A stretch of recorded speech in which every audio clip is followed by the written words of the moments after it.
Hello അസ്സാം വലൈക്കും. ഇന്ന് ഞാൻ വന്നിട്ടുള്ളത് നമുക്ക് പെർഫെക്റ്റ് ആയിട്ട് ഉണ്ടാക്കാൻ പറ്റിയ ഒരു മാംഗോ ഫ്ലേവേർഡ് സ്പഞ്ചും അതേപോലെ തന്നെ ഒരു ഫ്രഷ് മാംഗോ കേക്കിൻ്റെ റെസിപ്പി ആയിട്ടാണ് കേട്ടോ. നല്ല ടേസ്റ്റി കേക്കാണ്.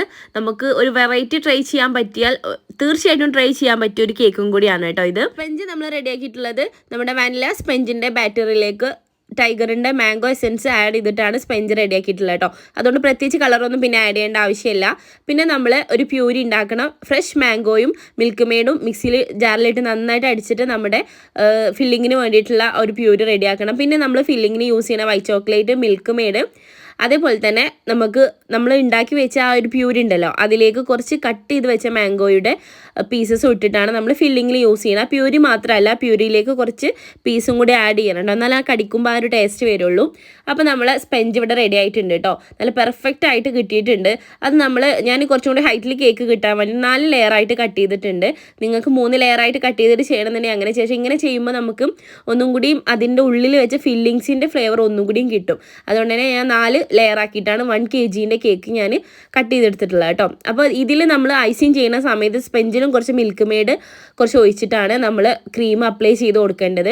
എന്നിട്ട് ഓരോ ലെയറിലും ഇതേപോലെ തന്നെ മിൽക്ക് മെയ്ഡ്, ക്രീമിൽ ഒന്നും ചേർത്തില്ല. ഒന്നാമത് ചേർക്കാത്തതിൻ്റെ കാരണം നമ്മളൊരു തീം കേക്കാണ് ചെയ്യുന്നത്. അതുകൊണ്ട് വേറൊരു കളറാണ് നമ്മൾ ഇതിൽ ചേർക്കാൻ പോകുന്നത്. അപ്പോൾ അതുകൊണ്ട് കറക്റ്റായിട്ട് ഈ ഒരു യെല്ലോയിഷ് വന്നു കഴിഞ്ഞാൽ നമ്മുടെ കളർ കോമ്പിനേഷൻ മാറിപ്പോവും. അതുകൊണ്ട് പ്രത്യേകിച്ച് ഒന്നും ചേർത്തിട്ടില്ല കേട്ടോ. അപ്പോൾ നമ്മൾ ഓരോ ലെയറിലും ക്രീമും മിൽക്ക് മെയ്ഡും അതേപോലെ തന്നെ നമ്മുടെ മാംഗോൻ്റെ പ്യൂരിയും എല്ലാം നമ്മൾ ഇതുപോലെ ഒരു റൗണ്ട് ഇട്ടിട്ട് അതിനെ സെൻറ്ററിൽ ഇട്ട് കൊടുക്കുകയെന്നുണ്ടെങ്കിൽ ഇതിൻ്റെ ഈ ഫില്ലിങ് പുറത്തേക്ക് പോവാതെ കറക്റ്റ് അവിടെ തന്നെ നിൽക്കും കേട്ടോ. പിന്നെ വൈറ്റ് ചോക്ലേറ്റ് കുറച്ച് വലിയ കഷ്ണങ്ങളായിട്ട് ഗ്രേറ്റ് ചെയ്തതും മിൽക്ക് മെയ്ഡും അതാണ് നമ്മൾ വീണ്ടും ഓരോ ലെയറിൽ അപ്ലൈ ചെയ്യണേ.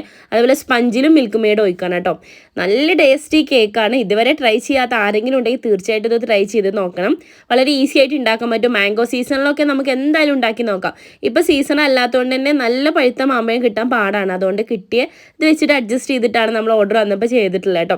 നല്ല പഴുത്തത് കിട്ടുകയാണെന്നുണ്ടെങ്കിൽ ഒന്നുകൂടി ടേസ്റ്റി ആയിരിക്കും. അപ്പോൾ നമുക്ക് മധുരത്തിൻ്റെ അളവ് കുറച്ച് ചെയ്യുകയാണെന്നുണ്ടെങ്കിൽ നല്ല ഫ്രഷ് ആയിട്ട് നമുക്ക് കഴിക്കാൻ പറ്റും കേട്ടോ. അപ്പോൾ അങ്ങനെ നമ്മൾ കേക്ക് ഒരു തീം കേക്ക് ആയതുകൊണ്ട് തീം കേക്കിൻ്റെ ഫുള്ള് ഞാനിതിൽ കാണിക്കുന്നില്ല. അതിൻ്റെ ഒരു വീഡിയോ ഞാൻ സെപ്പറേറ്റ് ഇടുന്നുണ്ട്. ഇപ്പോൾ ഈ ഒരു മാംഗോ കേക്കിൻ്റെ റെസിപ്പി വീഡിയോ ആയിട്ടാണ് ഞാനിത് ഇട്ടിട്ടുള്ളത് കേട്ടോ. അപ്പോൾ ഇത്രേ ഉള്ളൂ നമ്മളെ മാംഗോ കേക്കിനുള്ള പരിപാടി. വളരെ സിമ്പിളായിട്ട് ചെയ്യാൻ പറ്റും. അപ്പോൾ എല്ലാവരും ഇനി അടുത്തൊരു കേക്ക് ഉണ്ടാക്കുന്ന ടൈമിൽ ചുമ്മാ വീട്ടിൽ നമ്മൾ കഴിക്കാനൊക്കെ ഉണ്ടാക്കൂലേ, അപ്പോൾ ഈ ഒരു ഫ്ലേവറിലൊന്ന് ട്രൈ ചെയ്ത് നോക്കണേ. ഫ്രഷ് ഫ്രൂട്ട്സ് ഒക്കെ വെച്ചിട്ട് കേക്ക് ഉണ്ടാക്കിയാൽ നല്ല ടേസ്റ്റാണ്. ഞാൻ വീട്ടിൽ ഉണ്ടാക്കാറുണ്ട് ചുമ്മാ കഴിക്കാൻ കേട്ടോ. നെക്സ്റ്റ് ടൈം എല്ലാവരും നമ്മുടെ ചോക്ലേറ്റ്സ് എല്ലാം മാറ്റി വെച്ചിട്ട് ഇതുപോലെ ഫ്രഷ് ഫ്രൂട്ടുള്ള കേക്കുകളൊക്കെ ചെയ്താൽ നല്ല ടേസ്റ്റ് ആയിരിക്കും. ഈ മാംഗോൻ്റെ പകരം നമുക്ക് ഇഷ്ടപ്പെട്ട വേറെ ഫ്രൂട്ട്സ് വെച്ചിട്ട് നമുക്ക് കേക്ക് ചെയ്യാം കേട്ടോ. നമ്മുടെ ചാനലിൽ അത്തരം കേക്കിൻ്റെയൊക്കെ വീഡിയോസ് ഓൺ ദ വേ ആണ് കേട്ടോ. ഇനിയും ഒരുപാട് വീഡിയോസ് ആയിട്ട് അടുത്ത വീഡിയോയിൽ കാണാം. Okay, by.